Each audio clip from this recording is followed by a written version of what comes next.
And that's where you're going. So didn't they know this? So let me put it this way. For the past 20 years, we have been fed constantly by both parties with all kinds of numbers and analysis of energy economics and fuel dynamics, and all, which we don't care about. And at the end of the day, you see crass incompetence. Meanwhile, Samson, as this goes on, the people in charge, the ministers, the politicians, are making millions of dollars over this crisis. Felix just said something. He said, if ECG collected 100% of all revenue, it will still be insufficient to pay the energy debt. The experts have said this. Yes, I know that too. That is the definition of incompetence. It means there is no way of solving this problem, and that is not your fault or mine. It is not my mother's fault. They have to solve that problem.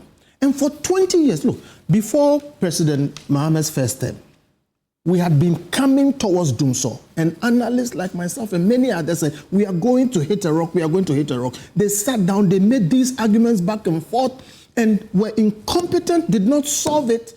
Around President Mahamad's time, it hit us in the face. We went through years of Dumsor. People died and suffered. I had to organize demonstrations before they set up. Then when they sort of fixed it, after signing all kinds of agreements which profited them corruptly, the new government comes in, NDC. And let me give President Mahama some credit for ESLA. ESLA made sense. ESLA had the potential to deal with it. Then you have the MPP come in, and my own dear friend, Ken, and the people who are running it, did the crazy thing of putting ESLA where it did not belong. I don't want to go into all this, but when they did the capping and other things, and then they collateralized ESLA and all those things, and remember, we criticized them. We were extremely critical of them. Then you have a situation where the problem compounds. Even though they kept the lights on, more or less, the debt they came to meet is the debt they leave. Okay? So you have a situation where our politicians who are paid, and these are the Article 71 people, they pay themselves world-class wages. They have to solve the problems. They don't solve the problems. Unfortunately for all of us, they rather profit from the chaos, and then when they finish, they tax us again. All right? So look, at the end of the day, you heard Prof. Bokpin. Me and Prof. Bokpin, we are nerds. We like data. We analyze those things. We can speak to them for the whole day. But I'm telling you, nobody remembers what he talked about. You had Felix spend 15 minutes explaining all these things. It's your job. Nobody cares about it. When you travel to places where leaders work, you don't know where they bought the gas from or whether they are using crude oil or nuclear energy. Your lights stay on. Please, sit up, do your work. Because consistently they come at us with this and that, and then when the problem comes, they come and explain all kinds of things that we don't care about. If you are competent, solve the problem. And look, it's a bipartisan problem. But they are entitled to take you back to the history. And for example, and as I hear it's beginning to be mentioned, I think last week, the U.S. ambassador who is leaving now had an interview with my friend Bernard. And he spoke up about the MCC, the Millennium Challenge accounts. We were going to benefit in excess of, is it 316 million US dollars in it. Then we did the first tranche, the second tranche. The NPP came in, they botched it with the PDS, meaning the problem would have been improved, would have been better off. So they must tell these stories. That is what I'm saying. And tell you why they are making I'm telling you that we have a bipartisan problem of ineptitude. This PDS problem, I was kicked off a committee. And this is in camera. The committee sits in camera. Because I started saying where you're going, it won't work. I ended up in court. And all kinds of things happened. My problem is, if we had competent managers, let me say this, Simpson, the problem in our energy sector will not be solved by taxes. The problem in our energy sector is a problem of incompetence and corruption. The people who run the energy sector, check, when they leave very rich. Presently, it's a problem of money. Presently, it is a problem of incompetence and corruption. Listen, let me make this clear. The tax looks like it is necessary because somebody has to pay that bill. I think if we had a competent government, they will structure, and we fought for deregulation, again, my own Imani. And when, people forget, but when we got deregulation in the first few months, fuel prices went down, okay?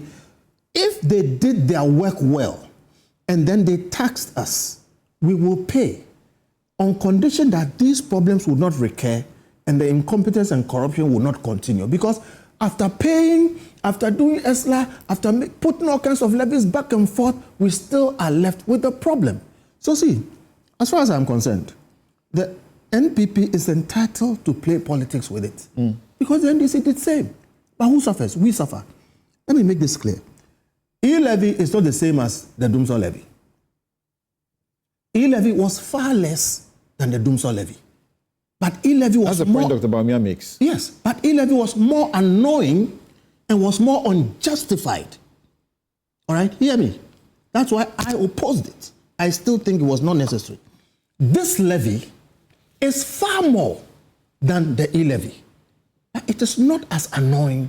It is not unjustified under the circumstance.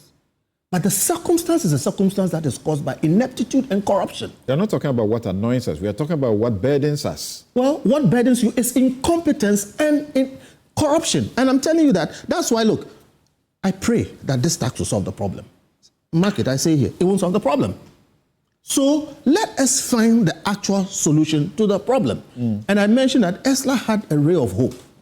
Okay, why are we not re-looking at ESLA? All right, we need to find a way to solve it.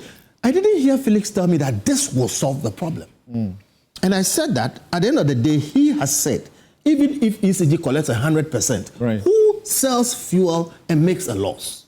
Kofi, are you thinking the way I'm thinking, that the lack of consultation, the ambush manner in which this was presented was intended to escape, you know, the opposition that consultations would have brought in and the pressure that would have said, hell no, we don't want it? Yes. They, you know, brought this in the way they did because they wanted to avoid what I'm saying. Okay, an analysis of the thing and an exposure of the fact that first Dumsor happened under JM. Before then, we saw the problem coming. They didn't do anything. So they want to avoid that. They, you know, put it in. But that is what you in CSOs have always said. That's bad governance. It is bad. That is what I'm saying. We are suffering the effects of bad governance, and we are seeing it in our energy sector. Ordinary people suffer because of that. So what I'm simply saying is this, honestly. If this was going to solve the energy problem, I will support it. What I'm saying is, it is more than E-levy, so NPP have a right to go up against it. Okay, but it is less annoying, and under the circumstance, more justified than E-levy. If they had opened it up, the same incompetence persists. I don't see the changes we need to see to put the right people in the right places. Ask them who has been buying the fuel. Okay, you end up with politicians around. And they are dealing in fuel, etc. Look, there are really competent people and engineers in this country who can solve this problem. But there's so much money. There's tens and hundreds of millions of dollars sloshing around in that sector.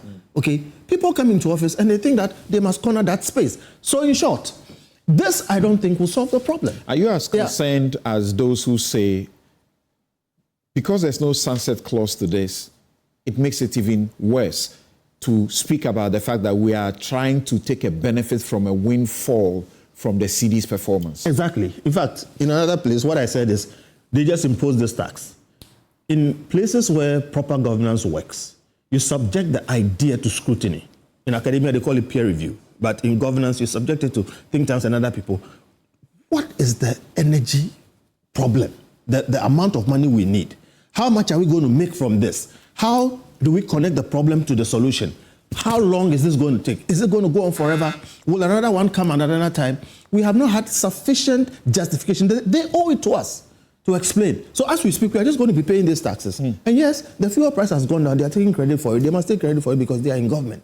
But the same way it went down, the same way it can go up. And if it goes up, what happens?